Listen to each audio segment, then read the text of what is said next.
ពេលខឹងត្រូវតែប្រយ័ត្ននឹងឯងចឹងកុំនិយាយនៅពេលខឹងអីយើងធ្លាប់ពិសោធន៍ហើយនៅពេលដែលបាត់ខឹងទៅអាពាក្យដែលយើងចង់និយាយពេលខឹងហ្នឹងគឺយើងនិយាយអត់បានទេពីព្រោះអាហ្នឹងបានតែពេលខឹងដល់ពេលយើងឈប់ខឹងយើងដឹងថាបើសិនបើនិយាយពេលហ្នឹងទៅខុសហ្នឹងឯងប៉ុន្តែពេលខឹងចង់តែនិយាយទៀតណាក្រែងលោកបាត់ខឹងទៅមិនបាននិយាយមានអញ្ចឹងទៀតហ្នឹងឯងចង់និយាយតាមចិត្តខឹងហ្នឹងអញ្ចឹងទៅហើយដល់ទៅពេលយើងបាត់ខឹងទៅពាក្យសម្ដីរបស់យើងហ្នឹងវាអត់បាត់ពីការចងចាំរបស់អ្នកដទៃព្រោះអ្នកខ្លះតែមានសេចក្តីក្រោធដូចគូសថ្មអញ្ចឹងចឹងអ្នកខ្លះដូចគូសដីអ្នកខ្លះដូចគូសទឹកគូសទឹកវាឆាប់បាត់ទៅទេគូសដីក៏ល្មមតែគូសថ្មចាំមួយជីវិតចឹងទៅម្ល៉េះហើយវា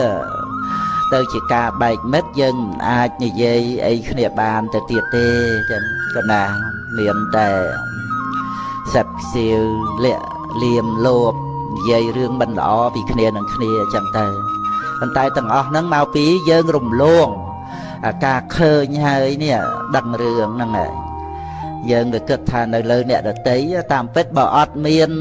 ការឃើញដែលជាវិបាករបស់កម្មទេដឹងរឿងស្អីថ្ងៃហ្នឹង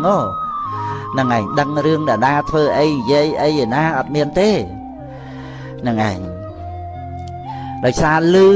លឺហើយបានគិតទៅវាដឹងរឿងហ្នឹងឯងហើយលឺហ្នឹងវិបាករបស់កម្ម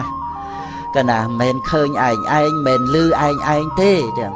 ហើយក៏គ្មាននរណាមកធ្វើឃើញធ្វើលឺអីឲ្យយើងដែរគឺត្រឹមត្រូវណាស់តែយើងដឹងចឹងទៅគឺជាការអប់រំនៅក្នុងសិលធម៌គុណធម៌ក្តីអត់ធន់ក្តីសន្តោសប្រោសបណីអធិស្ស្រ័យឲ្យអភ័យអីចឹងទៅរឿងធំឲ្យមកជាតូចរឿងតូចឲ្យទៅជាអស់រឿងអីចឹងទៅបានមិនបង្ករឿងទេមិនប្រយោជន៍ដល់ខ្លួនឯងដល់អ្នកដទៃចឹងក៏ណាហ្នឹងឯងហើយ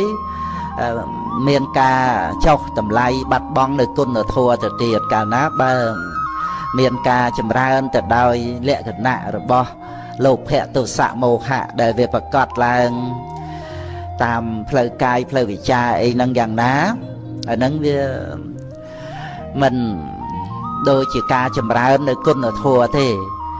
នោះយើងចម្រើនគុណធម៌បានជាទីជ្រះថ្លានៃមនុស្សនិងទេវតាក្នុងโลกនេះត្រូវការមនុស្សល្អណាស់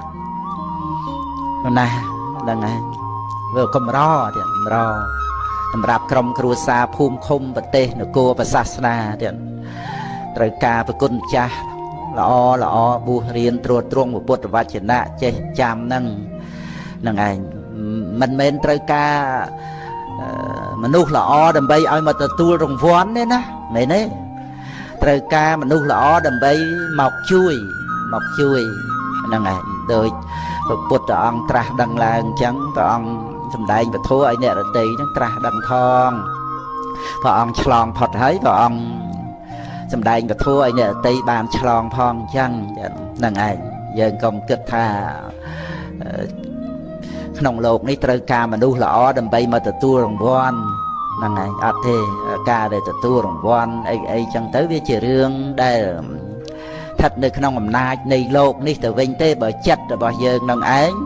តេតិនជាមួយនឹងរង្វាន់តេតិនជាមួយនឹងរបស់ក្នុងโลกយើងคล้ายជាអ្នកបំរើโลกនេះហ่ะទោះជាចំណេះយើងដល់ណាក៏ដោយតែទីបំផុតយើងមកបំរើโลกនេះដើម្បីរង្វាន់